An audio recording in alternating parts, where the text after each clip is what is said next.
Three, two, one. Hello, everybody, and welcome back to World of Warships Legends. My name is Spartan Elite 43, and tonight we are taking our very first look at the new Pan-Asian Tier 6 cruiser, the Chumphon, or Chumphon. I'm going to call it the Chumphon, though. Anyway, this thing is literally a Atlanta without the wing turrets. Okay, so let's get into it. Our commander is Chumphon. We have Francesco Mimbelli and Nikolai Kuznetsov. Now, I will say this right off the bat. Nikolai Kuznetsov is probably not the best choice here. If you've ever played the Atlanta, you know what it means to try to hit anything beyond, like, 10 kilometers. If it tries to dodge at 10 kilometers or more, you're not hitting it. Okay? It doesn't matter if it's a battleship or whatever. It's struggle bus to hit anything beyond 10 kilometers with this thing. So, maybe swap Nikolai Kuznetsov for something a little bit, I don't know, anything, really. Like, if you want to go with, like, Isiroko Yamamoto would be a potential, just due to his buffing of the AP, get a little bit more penetration out of this thing. You've got, God, what's the other guy? The one that everybody, Philip Vian is another one to decrease incoming fire dispersion and stuff like that. There's plenty of opportunity. You could run a sneak build if you want. Go with like Jerzy Swirsky or Eric Bay, whichever one gives you the best. I forget which one it is, but run one of those guys to give you a boost to your concealment. Either way, you're going to get, I think it's Jerzy Swirsky, because Eric Bay, I think, is destroyer only. I could be wrong. But I'm going by memory, guys. A lot of people think that I like mess up on purpose. I don't, I promise. But yeah, swap out this, keep this one, and see what you can get away with. Now, we are running Beyond Range. Again, maybe not the best choice for this particular build. Ingenious maybe would be a good one, just because it does decrease the incoming splash damage. But Fire Chance actually might be a better choice. Okay, so you could take your pick here.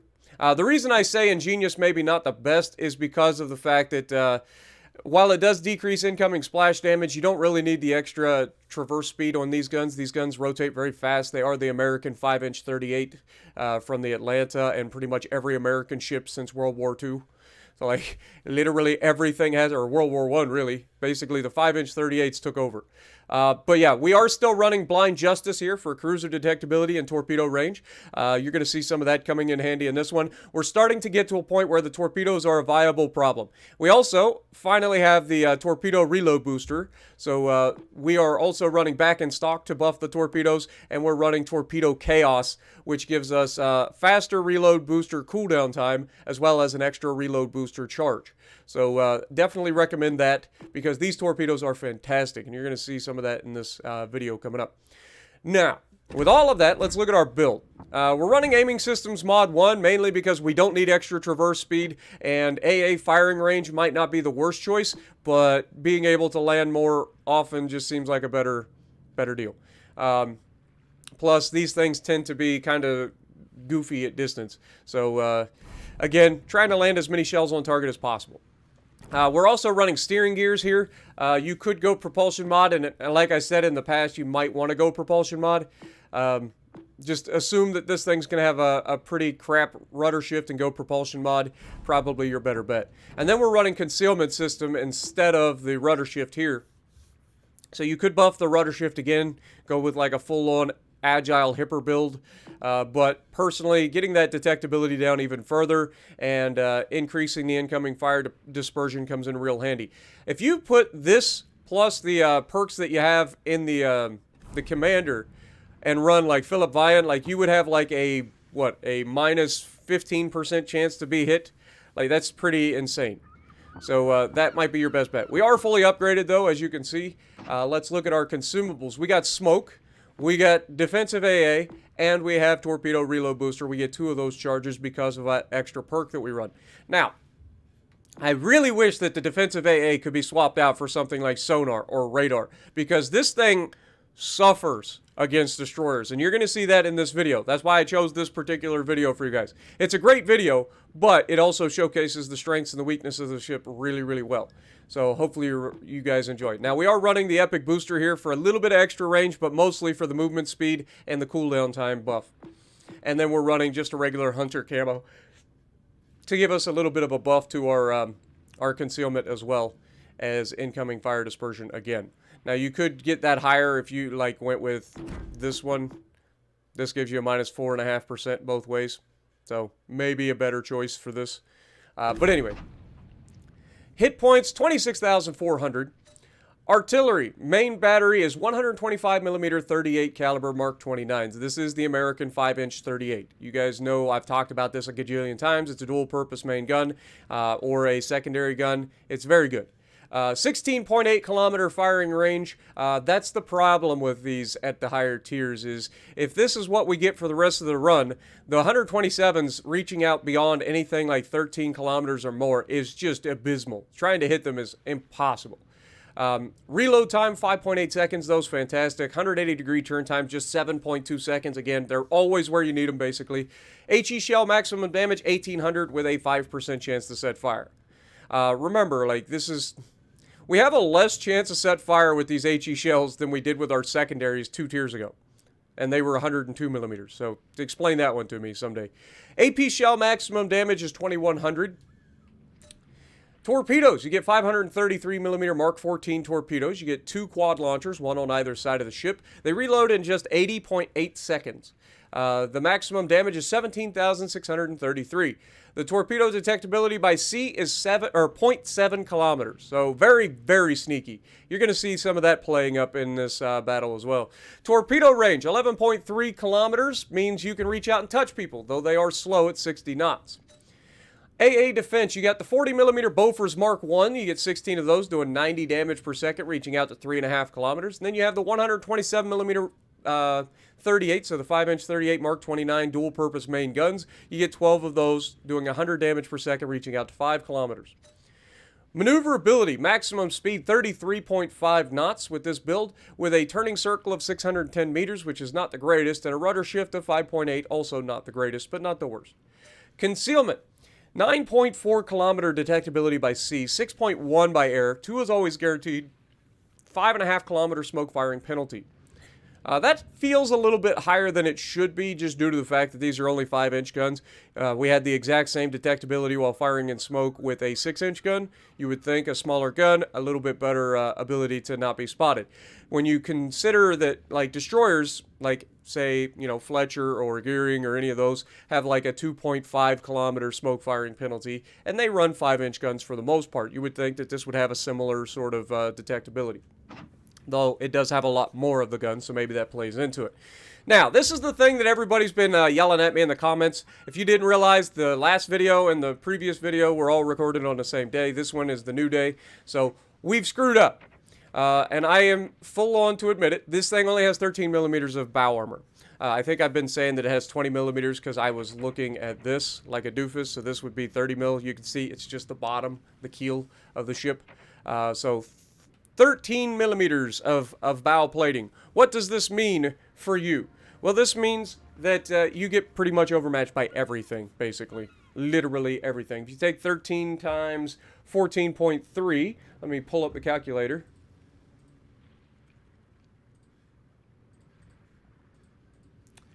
That is 185 millimeter guns and above. So anything 7-inch guns and above will go straight through the bow of this thing.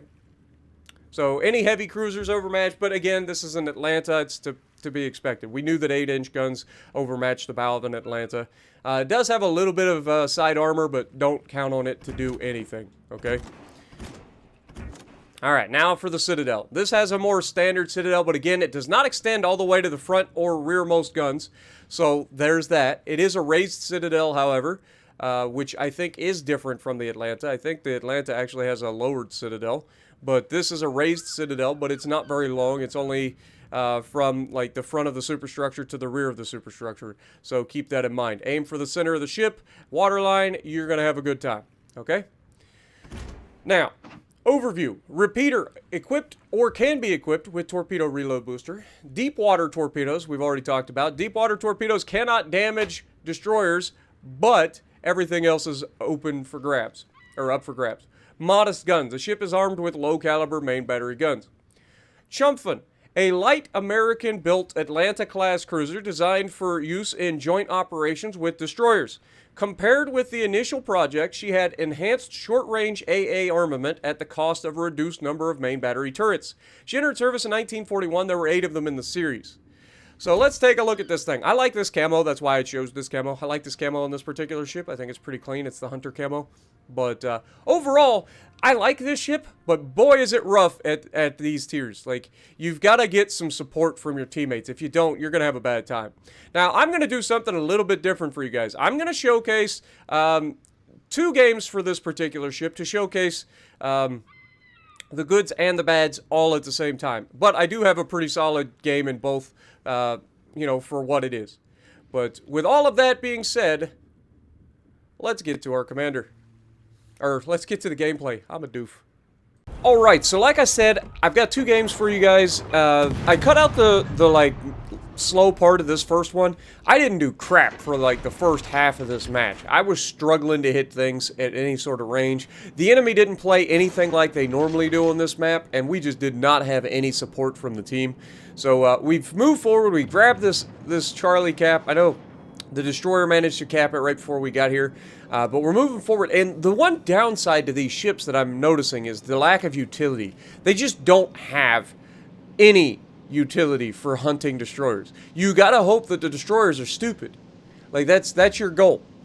Now here, we get fortunate that the destroyer is in fact stupid, because he's gonna run out of his, you can see this guy gets caught broadside in his Fubuki right next to us. First shot out, watch the damage, bonk. Like, you know that's done. And then we're waiting. We're going to get loaded, rear turrets making around the island, and that's going to depth strike him. And that's what I'm talking about with these light cruisers. Despite it not being one salvo, you still fire fast enough, you can absolutely depth strike destroyers. Now here we're going to showcase a little bit of the downside of this particular ship compared to, say, the Atlanta. Now while we are getting good pins here against this Miyoko's broadside, I feel like Atlanta at this range would be citadelling. Now that could just be a product of the build. We're not running the perfect build for AP or anything like that. We have actually put nothing into the AP of this thing. So maybe this is what the AP of the Atlanta would be like if you don't have any perks. But struggling to Citadel a Miyoko at these ranges is something I've never experienced with an Atlanta. Usually, any cruiser at inside of 6 kilometers, when we started that engagement, would have been depth struck in 2 salvos. Like, it just would have stacked all the Citadels. If you guys have seen me play the Atlanta in the past, you know that I've done it against Tier 7 cruisers. I've done it against Tier 6 cruisers. Like, it's not a contest. But unfortunately, we don't manage to do any Citadels to the guy. So we do some chip damage. He eventually gets turned in. We're gonna have to kill him. Now, look at the team. There is a single destroyer left. He's being run into by a freaking carrier here in the near future. Wow, we managed to kill the Miyoko. There's nobody left. The enemy team, the only people that have died on the enemy team have been the 2 people that I've killed. Alright? This is how bad this game was for me. Like, it was just brutal, man. But we went from basically doing nothing to carrying the team and making it somewhat interesting. But this game was never in any doubt. They have all the caps. All they got to do is stay alive long enough and they win. And so we're charging out on this destroyer. Destroyer decides he wants to open up his guns. Again, you gotta hope that the people using the destroyers are stupid. That's all you can hope for. And if they are, they're done. Like, there's no chance that any destroyer in this game is going to kill you faster than you can kill them if they decide to do this at this kind of range. Now here, he does the right thing. He actually gets into the smoke screen and tries to get away. But you can see I'm going to angle. He's done a lot of damage to us. We're trying to angle. We've got a cruiser shooting at us from behind. And we just want to get close enough that if he fires his guns again, he's going to get spotted. You can see he's thinking about it. And as soon as he fires his guns, he gets spotted. And this is death. And you can see first shot, just like 6,000 damage, 5,300 I think. And then we're going to go ahead and finish him off in another salvo here. But you can see, like, if you get to this point, like, there's no destroyer on the planet that stands a chance. And that's pretty standard, right? But we've delayed the inevitable a little bit longer. We're taking shots at the carrier. Our Mayhan has managed to put himself in a position where he's getting absolutely ruined. which is not ideal. He's lost all of his hit points. The carrier is doing what a carrier does, which is just kill things. It is a Russian carrier, so you know he's got those skip bombs, and he manages to kill our guy with skip bombs. Not ideal, but that unfortunately puts us on the clock. So we come out of our smoke screen to come out swinging. We've got 2 cruisers right next to us. Both of them are low health. If we can potentially kill these guys quickly, there's a chance I go after the carrier here. But we come around the smoke screen. We get the Rahmat spotted. We're going to go ahead and use the HE on him. He's bow in, so we want to try to kill him as quickly as possible. You'll notice that he shoots AP at us, but he hits the front of the ship. So all he does is overpin. He doesn't do any real damage to us, and we are just chunking him. He doesn't have any armor, remember? So these HE all pin. And you can see I'm trying to like look down range. We're going for the double strike here. You can see the time is running out. We got to finish him off. Come on, Spartan. Get the guns. And come on. Oh, we get the kill, but it doesn't reset the time. It doesn't reset the score in time, unfortunately. Looking for that double strike. Almost pulled the Kraken out of nowhere. But out of everybody that died on the enemy team, we were the only one to kill anybody. Like, that was crazy. 1,800 base XP in that match. But now here is the main battle for you guys. This one's going to be fun. Now watch these torpedoes. These are area denial torpedoes, right? We've talked about this a million times. You know kind of the way the maps play out. So you can kind of place these. And that's why I like torpedoes like this that are longer range. Because they're kind of fire and forget, you know what I'm saying? You just put them out there, put your feelers in the water, and hope for the best. And then put yourself in a position where you can potentially take advantage of everybody. You see we get spotted here by the Belfast. We're going to try to sneak into a position behind this island, protect ourselves. We do have a smoke screen if we need it. So we're going to try to take advantage of the broadside of this Atlanta. And again, not having a lot of experience in this ship, these longer flight times, especially against like targets that are going to be able to dodge, it's going to be so difficult to hit the target at these ranges. Like, all they have to do is anything between now and the time these shells get there, and they're gonna completely whiff and make you look like you don't know what you're doing. But look at those torpedoes, guys. Keep an eye on that. Remember, there was a Cleveland headed back this direction, and there's 2 radar cruisers. Cleveland pulls out at the wrong time, eats a torpedo right on the schnoz, and then he pulls out even further. You can see we've already changed. We're ready to fire. He eats another torpedo. That's going to be a permanent flood. This guy's dead regardless, but we go ahead and fire off the AP just in case. That's when the Bismarck actually has us over here. And it's not the Bismarck that was spotting us, it was actually the radar of the Cleveland that was spotting us. But he goes down immediately, so that's huge kill. That's a tier 7 cruiser killed very quickly. All because they wanted to go after our destroyer. They actually do, in fairness, they do manage to kill our single destroyer, of course they do. Like, out of all of the things that our destroyer could have done in this situation, going after 2 radar cruisers is just stupid. Like, he ran into everything that countered him. Like, you couldn't have played it worse if you tried. Okay? You saw them. You saw the radar. And then the Flounder throws his ship away, and I'm like, oh my god. Like, how are these people this bad? How are you all dead in 3 minutes? We lost the destroyer because he charges a freaking a destroyer, a battleship, and 2 radar cruisers. Actually, 3 if you count the Belfast. There are literally 3 radar cruisers here, and he spotted all of them, and yet he ran right into all of them. But Bismarck has managed to get himself obliterated. He's trying to slow down and turn in to avoid getting smacked too much, but we're not going to let him get away with it. We've got a smoke screen. We got 50 seconds to DACA on this guy, and then that's when everybody lets him disappear. Hey, come on. There's got to be at least somebody. And there we get another fire. He goes down, and Malfi's fire actually gets him. We had a double fire going on that guy, I believe. One in the center, one on the front, and the Amalfi's fire ends up getting him. But look at this Prince Heinrich. This Prince Heinrich, right on the other side of this island, he's running the Guaranteed Acquisition mod, but at this point, he's screwed. He's not going to be able to stop in time. We're in a position where it's dangerous for us, but at the same time, not really. These things have ridiculously good torp angles, and we're going to expect him to slow down. We're going to launch the torps behind. He doesn't have enough health. We have 4 of these torpedoes. Like, all we got to do is land a couple, and he's dead. And sure enough, I mean, we just absolutely home run him, and down he goes. That gives us our second kill, and we've taken out 3 important enemy targets early on in this match, even though we've only killed 2 of them. but they've lost 3 already. We've lost our destroyer. They still have their destroyer. That's going to come in huge later on in this fight. We actually have a cruiser that can counter the destroyer, but I am not it. And this is where I'm going to start to showcase that this ship just does not counter destroyers at all.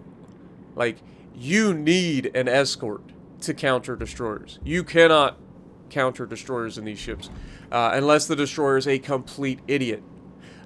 Spoiler alert, this destroyer is not a complete idiot. In fact, he's actually quite good. So I commend the destroyer on the enemy team. He does a fantastic job in this fight of playing what he has to try to give his team the best possible chance to win. So 100% love that. But here you can see he's going to sit tight. Instead of being super aggressive, he just sits tight and he spots. And this is devastating for me because there's nothing I can do about it. Now, here you can see I'm going after this Atlanta. We know that we can take an Atlanta close quarters. I'm keeping the HE in just in case I do get a chance. I know that this destroyer's here somewhere. I'm expecting him to be in the middle. Now we're sonared by the Atlanta. I'm expecting Atlanta to come out here swinging. So I'm ready with some HE initially, and then we're going to switch quickly to the AP. You can see we leave his sonar range or his sonar runs out, and that's when the Atlanta comes around the corner. I should have fired the HE initially. You can see I am going to throw the torps out there just to make sure. And then, of course, we start loading the AP up. We try to get angled as best we can. And, yeah, this is just a perfect example of AP versus HE. Dude needs to learn to use AP, my dude. At this range in Atlanta, I don't care. You got to use the AP. Using HE only, he lets me get away with it. Unfortunately, we don't get the kill here. Our Weimar ends up getting the kill. We wasted a smoke screen. The reason I wasted this smoke screen because I expected a destroyer to be somewhat in the middle of the map based on how he was spotting us. We've got a Georgia pushing up, and everybody that's here is just going to sit in the goddamn smoke. This is the downside of having everybody playing cruisers. Everybody wants to use the smoke and DACA away. Nobody wants to be the one to spot. So, unfortunately, us setting a smoke screen here, everybody set the smoke screens, and everybody is not spotting. Our cruiser that was spotting on the right side isn't spotting anymore. Fortunately, the Georgia fires his guns in blindly, which is never what you want to do, by the way. Battleship captains, if you see a smoke screen, stop firing your goddamn guns. Like, it's super simple, man. You will go dark. We have no spotting. The only way that we get spotting right now is if you fire your guns. Alright? So stop firing your guns. Go dark. Force the cruisers to come out of the smoke screen. Now you can see the Italian smoke screen has dissipated, but mine is still up, so my teammates are going to try to use it, and that's where we take a pretty nasty chunk towards the back of the ship. And this is where I'm struggling. Like, I have to use this thing as a spotter, but they have a goddamn destroyer right here. And we have nothing to counter. Our Weimar eats a deep water torpedo early in this one. He's going to go around the corner and try to find this guy. And he's going to run headlong into him and get annihilated. And the worst part is he's going to have the guy spotted. And again, I don't understand the thought process. If you have a destroyer spotted and you're coming around the corner, like, for the love of God, pay attention and don't eat the torpedoes in a cruiser. You've got all the agility in the world to avoid torpedoes. You gotta know they're coming. And look, these are deep water torpedoes, and I can still get out of the way of them. Now, if those weren't deep water torpedoes, there's a chance that I actually take that torpedo. It went right under the back of the ship. I don't know. This thing is, I mean, it is literally, this is an Atlanta-class cruiser, which was built as a destroyer leader. So if this is, in fact, immune to deep water torpedoes, I don't know. But that was pretty freaking close. Now here, Kirasami gets spotted. So we're going to go ahead, get ready. And the Weimar's going around the corner. Again, he knows the guy's there. Right? He knows the guy's there. He's going to have him spotted in a moment. And he doesn't even get shots off. He just gets killed. He doesn't even get shots away. He literally just dies. Now here we go after the Fiji. Because I'm expecting Weimar versus Destroyer. Like, this is no contest. Our Weimar should absolutely murder this Kurasami. And I guess the Weimar did get a shot off. I didn't see that he actually got a shot off, but yeah, he eats torpedoes and dies. Look at the way the Weimar died. You see how he's broadside to the destroyer? What is the thought process there? Like, oh, I gotta get my full broadside away. No, no, just no. If you've got a destroyer that close, he's going for a torp strike. The last thing you want to do is go broadside. Stay bow in. Make yourself skinny. Maybe you take a single torp on the nose. That's it. You're gonna have the damage reduction on the bow. So it's not going to kill you. It's gonna oversaturate your bow. You're going to survive, and then you're going to be able to do what you got to do. Now here we see that the Fiji is going behind the island. We're trying to set a fire before he gets away. You can see Belfast 43 here. If I'm looking, it looks like he's going to beach. So we try to take a shot at him to try to finish him off real quick. Our cruiser on that right side, the guy had no health, and he eats another goddamn torpedo. If I had the amount of torpedoes that were eaten in this one is discouraging, nonetheless. Like, we have some good ships that died to torpedoes, which is just stupid. A Weimar dying to torpedoes, stupid. A Celtic, which is literally a Baltimore with a freaking smokescreen, dying to torpedoes from a Belfast that had no hit points. Like, it is enough to drive you bonkers. Now here you can see I'm trying to catch this destroyer player off guard. I'm thinking, okay, if I charge into the middle, there's a chance I catch him off guard, I get him spotted, we can kill him. What I'm worried about is the Plymouth coming around the corner up here. I know he's coming. And at this point, I realize I'm not going to be able to spot the destroyer. He's too smart. So we're trying to swing out and get away. We do go dark initially, which means he's behind the island. So that's good. But that's when the Plymouth comes around the corner. And broadside to a Plymouth is never a good play. But we get lucky initially. It looks like he's going to beach. So we're like, okay, well, maybe we can catch this Fiji. We've got the AP loaded for the broadside of the Fiji. And the Plymouth actually does manage to keep hitting us from around the corner. First shot on the Fiji, not a very good one, and then we get Citadel by the Plymouth, which you knew was coming. It's just an unfortunate side of things. We tried to be a little too aggressive here at the end. But guys, this one's not over. You have not seen enough throws yet, right? The enemy, all they have to do is nothing, and they win. Fiji, you're pretty much dead. Like, there's no chance you survive this. You got two cruisers shooting you. You got no hit points. He's in the middle of nowhere. But everybody else, we got a destroyer that doesn't have to do anything, and he wins. He can spot, keep himself out of range. There's nothing to counter him. Indianapolis is a radar cruiser, but this late in the game probably doesn't have a radar left.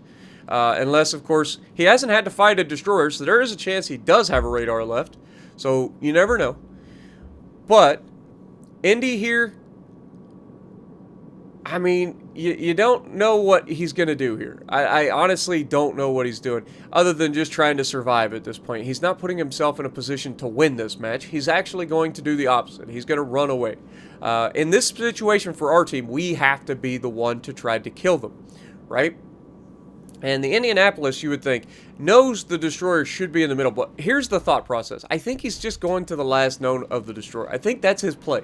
He was trying to go to the last known, but he goes full broadside to the Plymouth, eats some torpedo, or eats some Citadels, loses a huge chunk of his hit points, and is still broadside. Guns nowhere near where they need to be. Fires the rear turrets, does get angled slightly at the end, eats a couple more pins. You can see our other cruisers firing his guns at the Plymouth as well. Plymouth is not going to die. It's just not. Unless you catch him with a full broadside, you're probably not going to kill the Plymouth. He's too healthy. But with the Plymouth protecting the destroyer, that forces our hands. The Amalfi's doing the right thing here. He's going for the weaker opponent. He's obviously paid attention. He knows that the Belfast is low health. So if he can just get over here. The Amalfi's very quick, by the way. We know these things are capable of like 40 plus knots if built for speed. So these things are very quick and sneaky enough to get through. The Belfast 43 actually launches torps and comes out from behind his island, but he's got a smokescreen still. This late in the match, he's still got a smokescreen. And remember, Belfast is also a radar cruiser. So if he can get into his smoke and then radar, he could potentially kill this Amalfi. But then he does something that's incredibly stupid. He gets out of his smoke. And he doesn't do the smoke like the right way. Like, he's not out of his smoke going directly behind it. No, he goes away from his smoke, which allows him to once again get spotted. He had gotten spotted once, and the Amalfi immediately turns out. He's launching into the smoke screen, expecting this cruiser to sit in a smoke screen. The smoke screen should protect this guy, as long as he doesn't do anything incredibly stupid in the next 30 seconds, like come out and, like, he's got nowhere to go. He's running up against the border. His best bet would have been to stay in the smoke screen and not fire your guns, right? Like, that's his best bet. But unfortunately for him, he pops out the side, and he's got no hit points. It was a shorter duration smoke screen, apparently. Apparently, Belfast 43 has a short duration smoke. I didn't realize that. But it doesn't matter. Guy goes down, and that gives us just enough points to win this match. And it is a perfect example, once again, of a throw, the enemy trying to win harder. That Belfast should have stayed behind that island and never came out.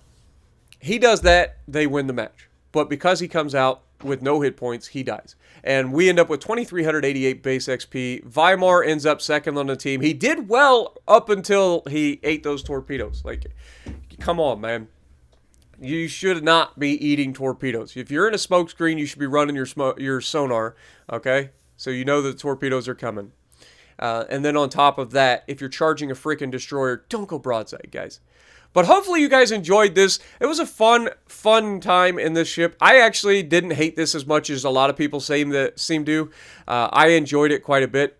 But let me know what you guys think down in the comments below. And if you like what I'm doing, punch the like button, leave a comment below, subscribe to the channel if you haven't already. And as always, I will see you in the next video.